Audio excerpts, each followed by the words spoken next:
Hello friends, welcome back. You'll notice on the board behind me I wrote the word American. Pretty loaded word. It means a lot of different things to a lot of different people. What does it mean to you to be American? The first thoughts that pop in your head might be free, independent. We're definitely mavericks. We tend to think of ourselves as these rebels, that we have this unique spirit that takes us anywhere we want to go. We like to believe in this idea that we can achieve anything we want to achieve. If we just work hard enough and work smart enough, then we can achieve that American dream. We're a very plucky people, right?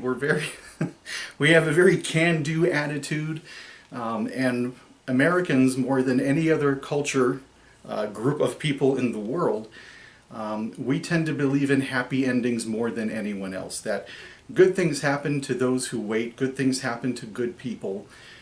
We just have a very it's almost very sweet, the sort of naive way that Americans always tend to hope for the best. So if that's maybe what it means to be American, then my next question might be, how many different types of Americans can you think of? If you think of all the different people in this country, we have all kinds of different groups of people who are radically different across the spectrum, but they're still American. What are some of those different groups that right away pop into your head? So when I ask you to name different types of Americans, this is historically the types of responses I get from students. I kind of threw these up on the board just so you can see the wide variety of answers that I usually hear if we're in a room together and students are kind of throwing some answers out. So obviously we have the difference in political parties: conservative, liberal, rich, poor, Native Americans, fill in the blank American. And what I mean is anywhere you might be from the world, you can hyphenate that with American.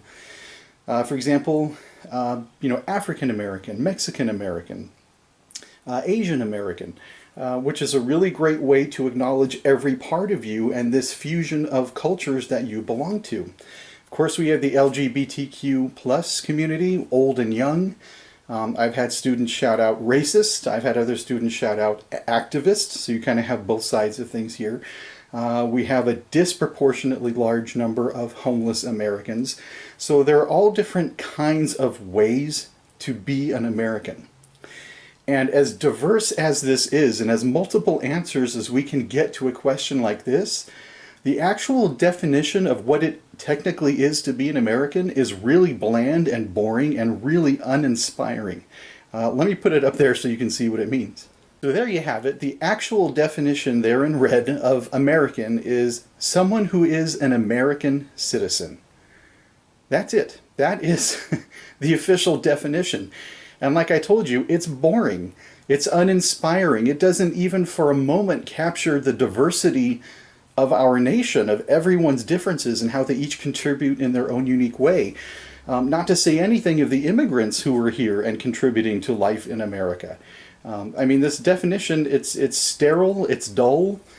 It is what it is, but it leaves so much out. Even now, in modern America, we have people from different political parties fighting over what it is to be American. Who gets to be an American? Who gets to wear that title? You have one group saying that there's only one way to be American, and you have another party over here saying, no, there's lots of different ways that you can be an American. And the fact is, certain words do get very politicized meanings. You know, a word can get caught up in all kinds of misunderstandings. A word can generate lots of mythologies, like you see behind me, just lots of stories and backgrounds and belief systems all converge into one single word. And so it can be very easy to forget that the actual definition of the word is separate from all of the ideals that we made up about it, that we created for it, all by ourselves. I'm going to put up another word behind me that offers the same layers of misunderstanding and mythology when people hear it. For some people, they hear this word and they don't think anything of it. Other people hear this word and they resist. And if you're one of the resistant people, it's okay. I've had students resist to this word. And that word of layers of meaning is feminism. Some of you might hear that and be like, oh cool, I want to talk about this, and others of you might hear that word with a different sound to it, like feminism. Like I may have mentioned with our last theory, the one about psychoanalysis, that theory marked a change in tone for the theories moving forward the rest of the semester. They're going to start to feel a little more personal to us because we can kind of start to see ourselves reflected in the way that we view characters in a novel. And sometimes these points of view conflict with our own personal beliefs. Which leads me to the next question, the word feminism. Some people resent and resist this word. Why do you suppose that might be? What are some stereotypes or even negative stereotypes specifically that you think when you hear this word? Because it's a very emotional word. It gets a really strong response from people usually, one way or the other. Why do you suppose that is? What are some of the beliefs about this that would cause such a reaction? Alright, so on the board behind me I tossed up some of the most common responses that I've heard from students over the years as far as why they think there might be resistance to this word. And I'm not necessarily saying that these students believed in these ideas. It's just this is what they'd always heard about it in some cases. They've always heard that feminism is anti-man, it's against men in general.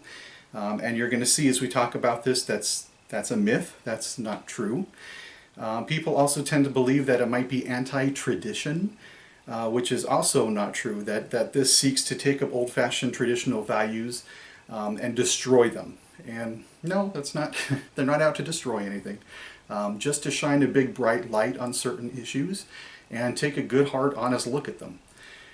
We also get the sense that feminists are really angry and very defensive, that they have a chip on their shoulder.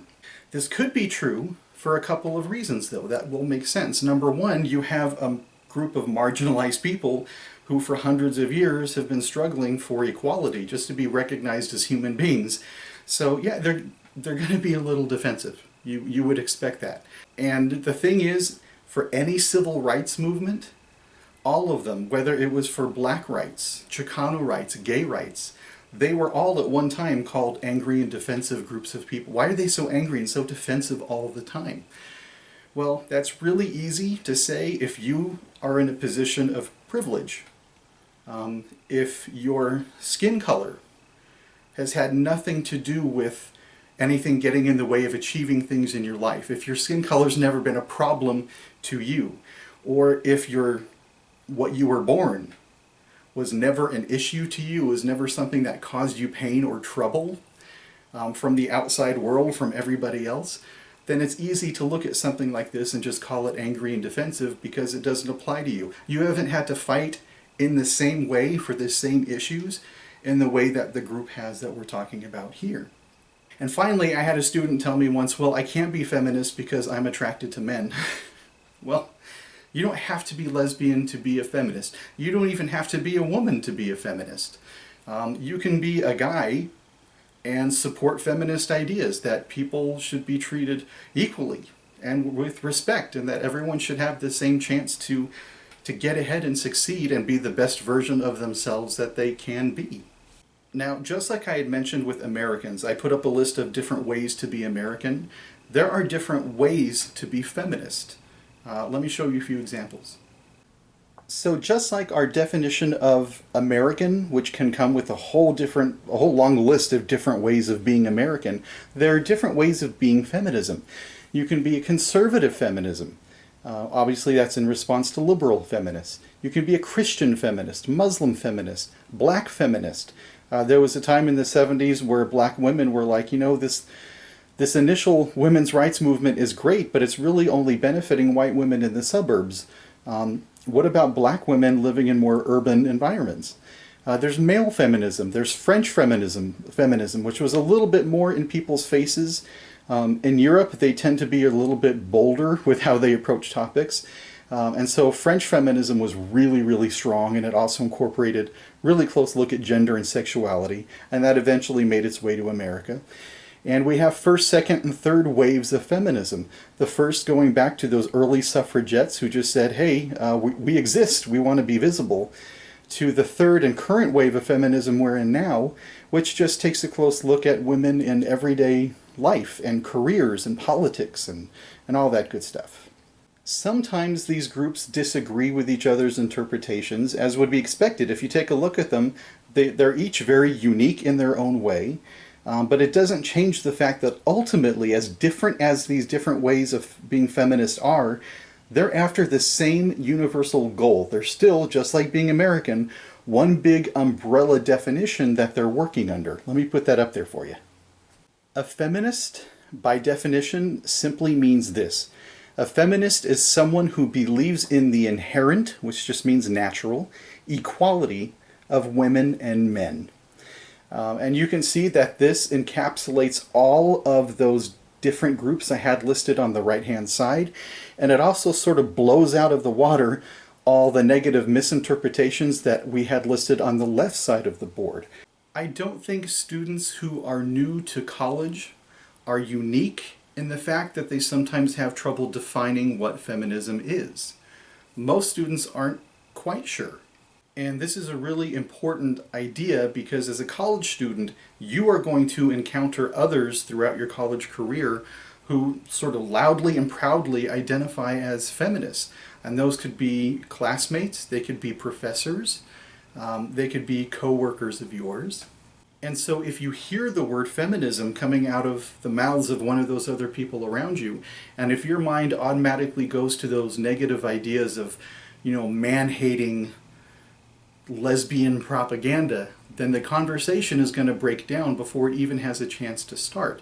So it's really important that you understand the general definition, and it really can apply to any of us who believe that men and women should be treated with equal respect and freedoms. So why did a need for this movement even come along? Well, you probably remember back in history class, something like 200 years ago, women finally got together, they banded together and struck out against this misogynist culture that puts men at the top and everyone else below.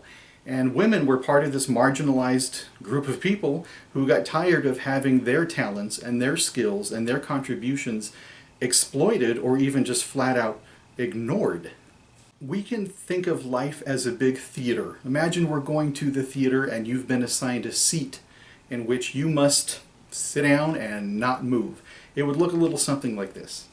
So you have a ticket and that assigns you to a seat, and that seat is your position. It's the perspective from which you view what's happening up on stage, where you can see where I listed culture. And that's life in America or life in wherever you are. That's the main stage, is our culture. And the tickets marked gentlemen put you in very different seats than the tickets labeled ladies.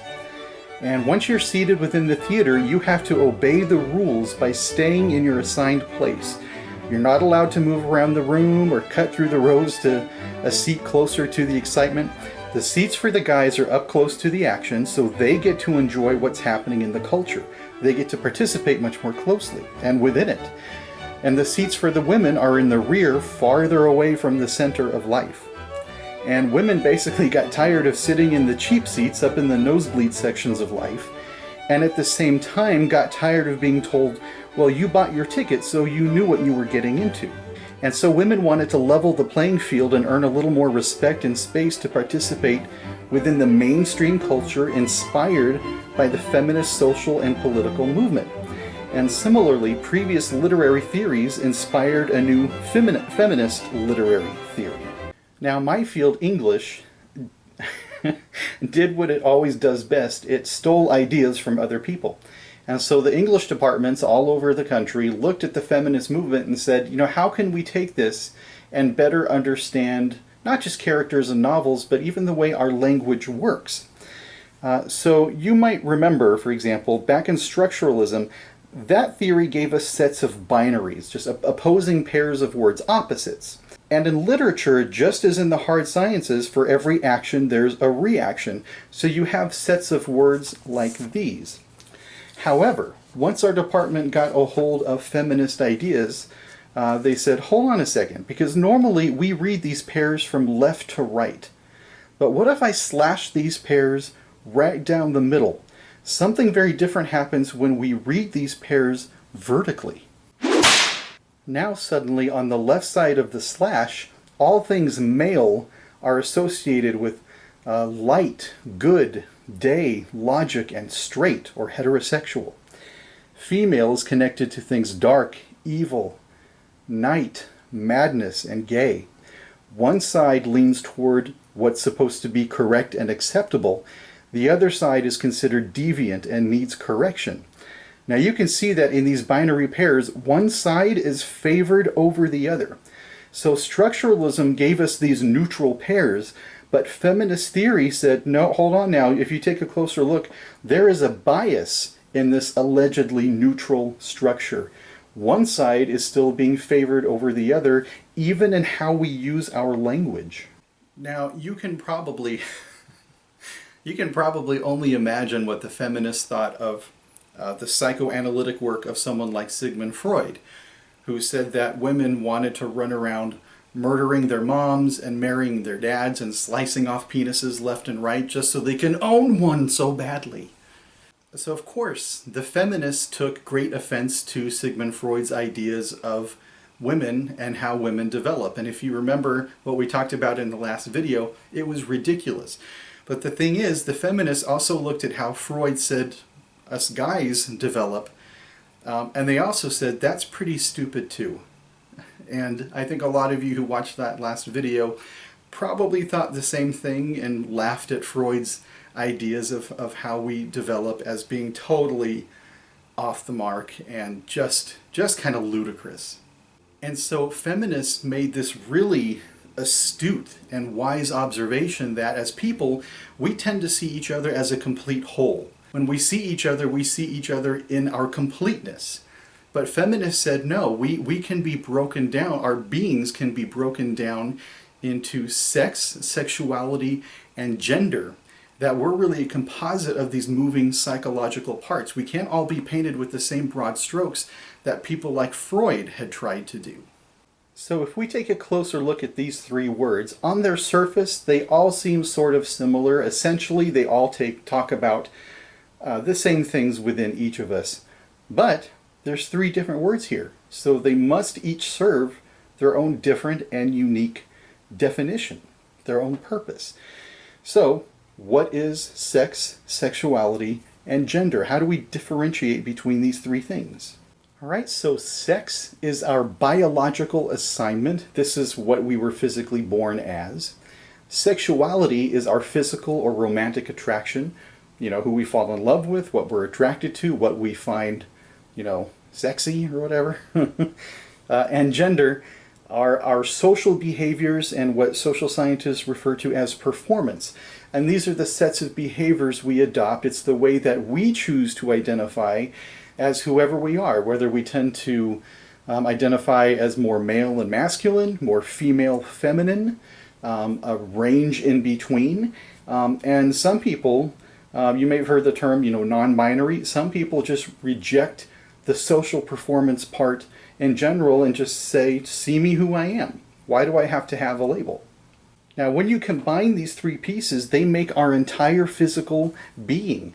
Yet each one separately has a very specific job to do, and they are each exclusive of the others. Let me show you what this looks like in a few, closer to real life kinds of examples. All right, I hate to be like Sigmund Freud here, but I'm just going to offer a few very broad examples just so you can see how these three moving parts work. Now, obviously, as human beings, we're much more fluid than this, and none of us, not any single one of us, fit into a hardcore definitive definition of any of these. Each one of us is as unique as our own fingerprints, right? But just go with me as far as examples so we can see how these three things work together. So my example on the right-hand side of the board there, so let's say we have a person, she was born female, her sex is female. As far as sexuality, she is attracted to men, so she's heterosexual. And as far as gender, the more fluid performance part of who we are, let's say as a child she behaved more like a tomboy. And I hate that phrase, but you know what it means. It's when a little girl kind of roughhouses with the guys. She likes to do what the little boys are doing. She's a little rough and tumble. She's just one of the boys. And that's her personality as a child. But as she grows up, let's say she becomes more aware of the changes in her body. She begins to carve out her own identity as a woman. She decides to take on more feminine traits as an adult. So you can see how that gender fluidity is influenced with age, with experience, with the change in interests. Let's take a look at another example. All right, so in this example, we have someone who was born male, and his sexuality is heterosexual. He's attracted to women. But as far as gender goes, maybe his behaviors, his performance didn't quite match up with what he was assigned as a male. And perhaps just his own identity as he started to figure out who he is and what he's all about didn't match the assigned sex. I'm sure you've heard people talk about how they just didn't feel like they were born in the right body. Now, you can be transgender in lots of kinds of different ways. You don't have to have a surgery. You don't have to go through all those steps. You be the best person, the best version of yourself that you want to be, and no one gets to dictate how you live your life. But let's say for this person, he decides to transition all the way through surgery. He's always felt a little bit off, and he wants his body's physical transformation to match what he's feeling on the inside. So let's see what this looks if he actually physically transitions. All right, so after this born male, has successfully transitioned in the way that is comfortable to him, the way he wanted to, he has successfully changed his assigned sex from male to female. The sexuality remains the same. That doesn't change with the surgery, right? That doesn't change someone's sexuality, what they're physically or romantically attracted to. So that remains the same. But now they would identify more as homosexual if they chose a label. And finally, as far as gender, those behaviors and that emerging identity that didn't quite match the outer shell, now those things are more perfectly aligned with her chosen sex. So each of these features is unique and holds its own distinct power.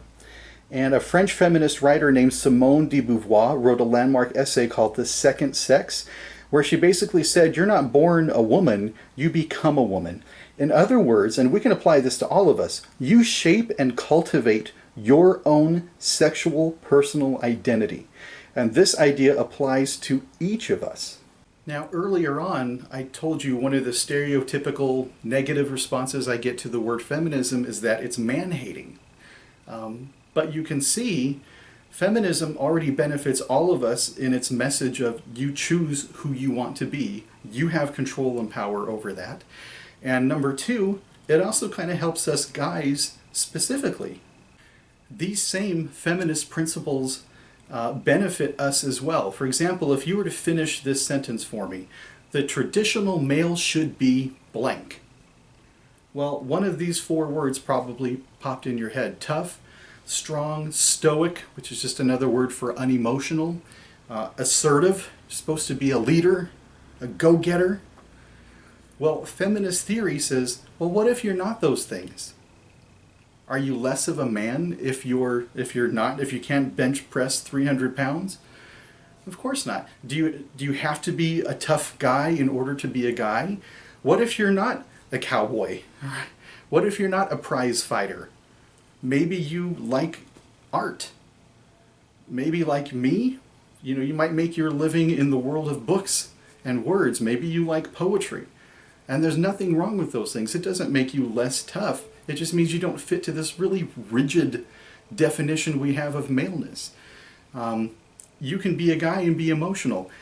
Some of you probably cry at movies. I cry at movies. I'm not going to lie. The last one that really got me, I came out of the theater. I looked like I just walked through a car wash. I was soaking wet, like water was pouring out of my body. Was Coco, the Disney movie, which I will never watch again, ever. Because I don't want to cry like that ever again. And I don't care what you think of me. Shut up. And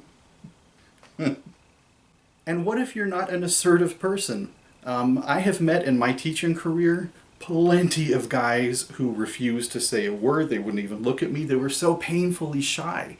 Maybe you're shy. Maybe you're an introvert. You just don't like attention. You're not the take charge type. You'd rather be part of a team or be given instructions to run with. That's fine too. And feminism says, no, we don't hate guys. In fact, we want guys to understand that they don't have to perform these rules. They don't have to be this toxic way if they don't want to be, if that doesn't feel natural to them. Some men are under pressure, maybe because of their fathers, maybe because of their cultures, the way they were raised, to be this way. And therefore they have to give up living an authentic life that they would feel more comfortable and happier living. And feminism says we're all prisoners to these cultural definitions, but we don't have to be.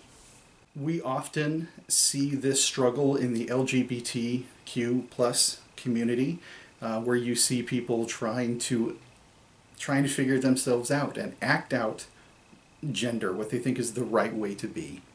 We always see them struggle with this notion of gender.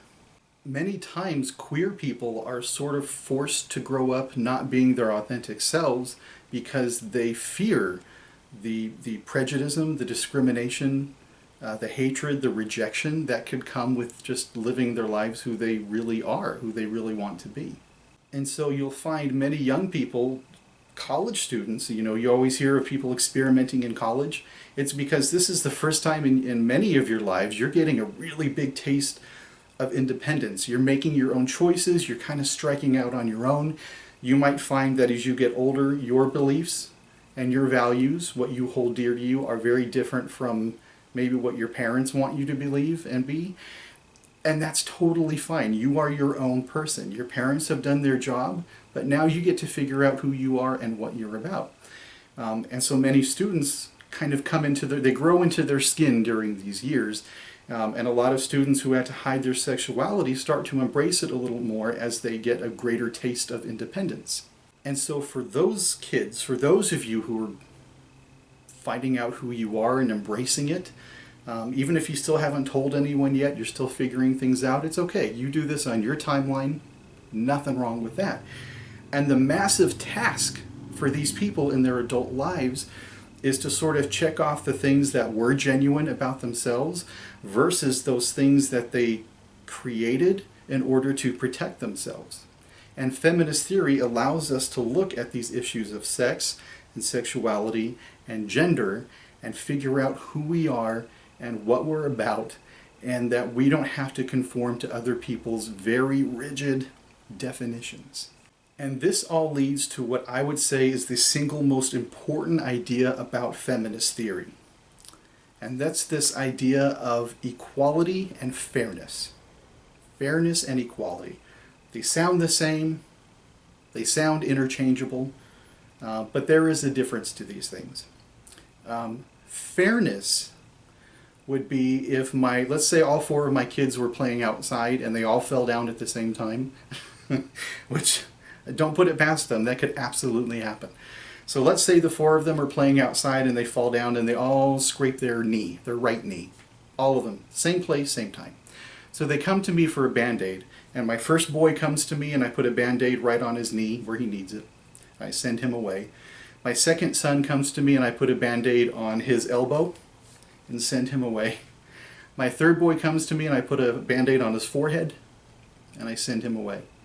And my last boy comes to me and I put a Band-Aid on his shoulder, his right shoulder, and send him away. Now, did they all get a Band-Aid from me? Absolutely. I was fair. I gave them each a Band-Aid. I gave them what they needed. But was it equal? Well, no. They all got the same treatment, but it wasn't equal. It didn't fulfill what each of them needed at that time. Another example I like to do, and I do this with my students if we were in classes, I take them downstairs and I have them go on a race. And I start them all on the same line, shoulder to shoulder, side by side, everyone is in equal footing. But then I start to separate them, and so before the race even starts, I have them separated with white male students in the front of the starting line. Right behind them I have male students of color. Right behind them I have white female students. And behind them I have women of color students. And then we start the race. Now, The rules of the race didn't change for any of these groups the way I divided them up. The rules were the same. I had a little prize for them waiting at the end of the race for whoever won, and the prize was going to be the same for whoever won the race. So it was fair, but it was not equal because I started them off at different footings. One group had a distinct advantage over the other. And what feminist theory asks us to do is to examine those ideas of who has the power, who has the privilege, and this can be in everyday life, it can be in sexual relationships, but we look at power and privilege. What does it look like, and how can we even up the field a little bit?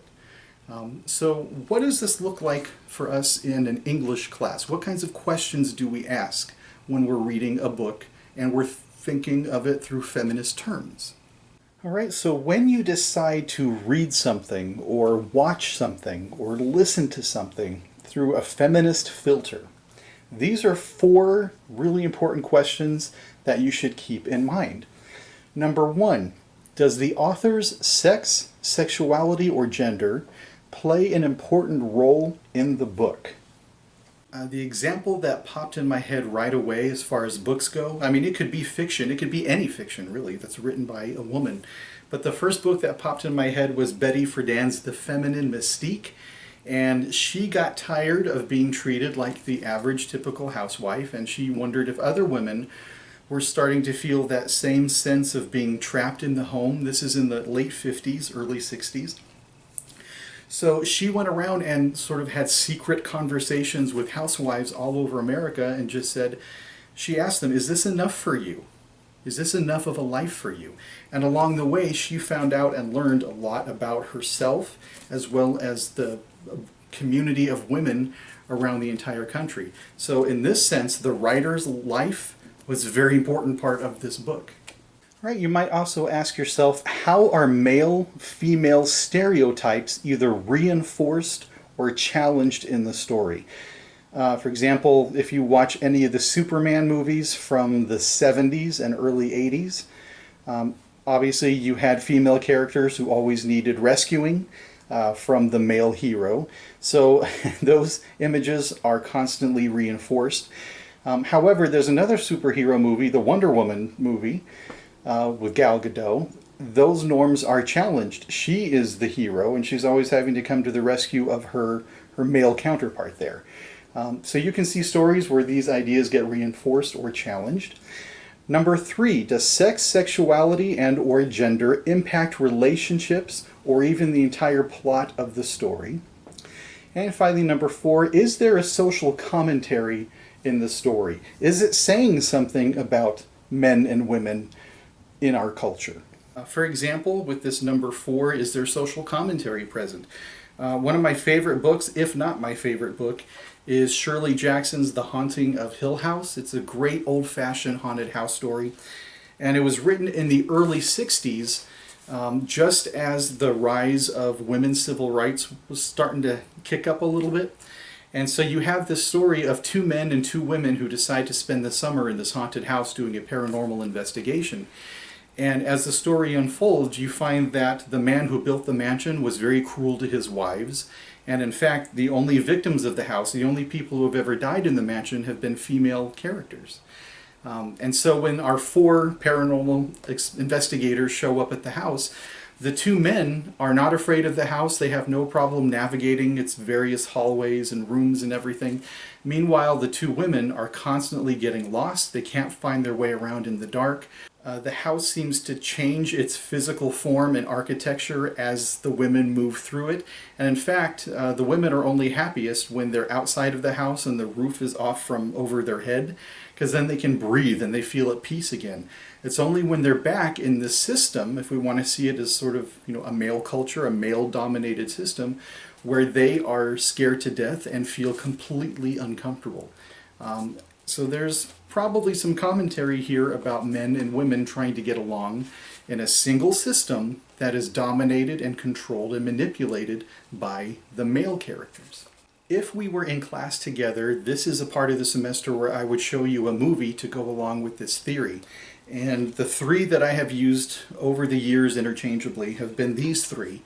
Now, you're not required to watch these. This is not an assignment, but if you're bored and maybe you want to explore something that you've never seen before, you want to find one of these movies if you can, they're all worth sitting through. They're really fun.